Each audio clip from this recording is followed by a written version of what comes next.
Aujourd'hui, laissons-nous imprégner par la bonne odeur de l'encens. L'encens est une résine récoltée en pratiquant une incision dans le tronc et les branches du Boswellia sacra, et il s'en écoule une sève laiteuse qui coagule au contact de l'air.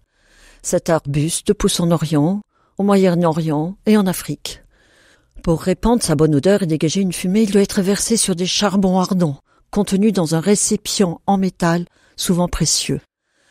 Un grand nombre de sources anciennes nous donnent à penser que depuis des siècles, l'encens avait une destination religieuse, que ce soit à Rome, dans le monde hellénistique, en Orient ou au Proche-Orient.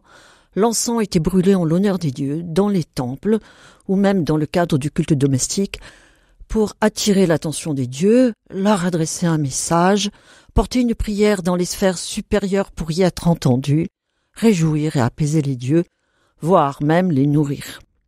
Dans l'Ancien Testament, chez les Hébreux, l'encens fut très tôt essentiel au culte, suivant l'injonction divine faite à Moïse dès le livre de l'Exode. Tu feras un encens parfumé, tu en réduiras une partie en poudre que tu mettras devant l'arche du témoignage, dans la tente de la rencontre. Là, je te laisserai me rencontrer. De génération en génération, l'encens montera perpétuellement devant le Seigneur. De plus, l'usage personnel en est proscrit, puisque le même texte dit encore « Le parfum que tu fais là, vous n'en ferez pas pour vous-même de même composition. Il sera saint pour toi, réservé à Yahvé. Quiconque fera le même pour en humer l'odeur sera retranché de son peuple. » Cet emploi de l'encens dans le cadre des cultes a généré dès le premier millénaire avant Jésus-Christ des routes commerciales. Une des routes commerciales les plus anciennes de l'humanité, la route de l'encens entre l'océan Indien et la Méditerranée, longeait l'Arabie en de longues processions de caravanes à dos de chameaux sur plus de 2000 kilomètres du sud vers le nord, du port de Cana au port de Gaza, en passant par la fameuse cité de Pétra. Ce sont d'ailleurs les habitants de l'ancien royaume de Saba, l'actuel Yémen, qui monopolisèrent ce commerce fructueux.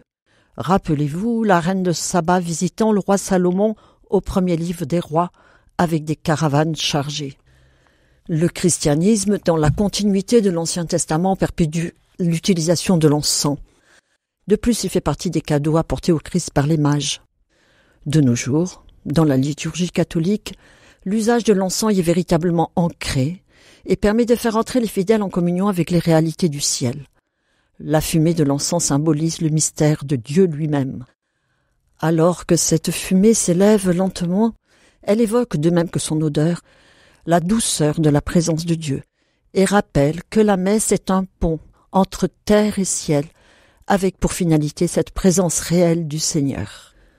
La présentation générale du missel romain permet l'utilisation de l'encens à différents moments de la messe.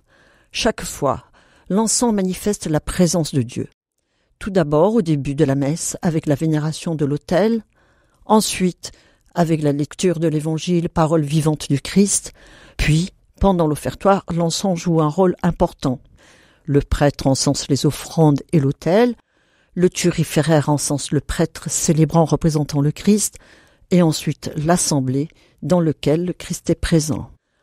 Enfin, pendant la consécration, l'encens symbolise le sacrifice du Christ. L'encens est encore utilisé au cours des funérailles pour encenser le cercueil en signe du respect du corps du défunt. Ce sujet de l'encens est inépuisable, mais puisque nous sommes en temps pascal, nous terminerons en évoquant les 5 grains d'encens du cierge pascal, symbolisant les 5 plaies du Christ. Et nous nous quitterons sur cette prière. Seigneur, que ma prière devant toi s'élève comme un encens et que descende sur nous ta miséricorde.